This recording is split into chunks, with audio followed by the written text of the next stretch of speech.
I was surprised several years ago when I heard that Myles Kennedy would be singing alongside Slash, but I have been impressed ever since I heard that music in 2012. It's a dynamic that I never would have predicted, but it has turned out great. 6 years into this pairing of Slash featuring Myles Kennedy and The Conspirators, we have the third full album under this banner, Living the Dream. This new album is being sold as a natural progression from World on Fire, having more diversity and shorter, structured songs that are more to the point. Along with this, Living the Dream is a sarcastic statement about the world we're currently living in. It's one thing to live in the dream and play with your friends in front of thousands of fans every night, but it's another situation when you get off stage and see the current political structure in all parts of the globe. While I appreciate the idea of having more impactful songs that are to the point, cutting track time in the process, I also am torn because if there's one musician that can spend some time shredding in each song, it's Slash. However, after I got the album and found out, wow, some of these songs still have decent length, several of which go over 4 minutes and some over 5, Slash can get a lot done in that time. I mean, come on, it's Slash. So, being listed as a natural progression from the previous two albums, I am hoping for a true hard rock blast that revolves mainly around Slash creating a huge groove and many creative solos, along with a unique voice in Myles Kennedy. On paper, you can't go wrong. The first 3 tracks on Living the Dream, The Call of the Wild, Serve You Right, and My Antidote are what I had hoped for, or at least expected. It's a groove-filled, hard rock selection of songs to open up the album where the build-up is slow and steady until Slash decides to cut loose, and then it's clear that he is the star of this album.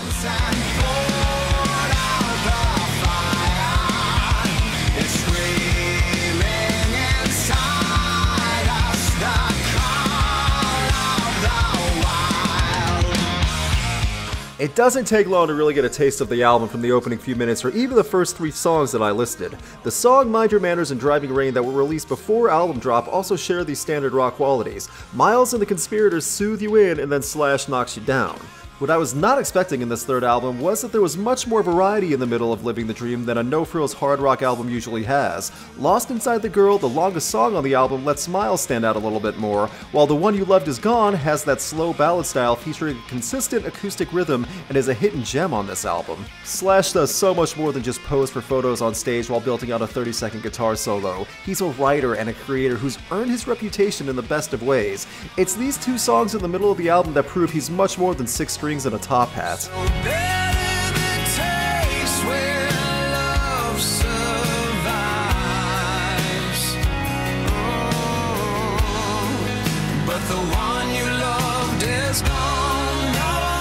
As the album goes on, the energy and volume pick up, especially in the last third. Driving Rain and Sugarcane are the music that are just meant to mindlessly headbang to. Lyrically, not every song is stellar, as some of it does dip into cliche writing, especially in a song like Sugarcane or Read Between the Lines. That being said, there are enough songs that connect. I came into Living the Dream expecting a full-on guitar assault, but came out with a bit more to think on. Myles sounds fantastic and shows off his range well, while The Conspirators make some strong rhythms and not only rock, but even get blues and grunge out. It's not perfect, there are issues with some of the generic song formats and the singles sounding like what we've heard for years, but Slash still delivers what people want.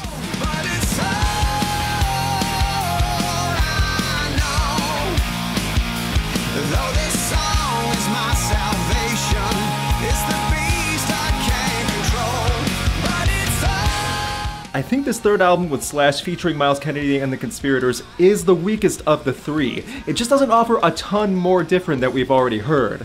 But the shining moments really make up for that. The Conspirators are fluid, Myles sounds great, and Slash is Slash. He gives you exactly what you're expecting. Overall, Living the Dream will satisfy what you are looking for if you want a hard rock solo fest along with some surprise deep tracks thrown in. Lyrically, you may not be completely changed forever in this listening experience, but Slash will make sure that you are playing air guitar several times as you are reminded at just how good he is.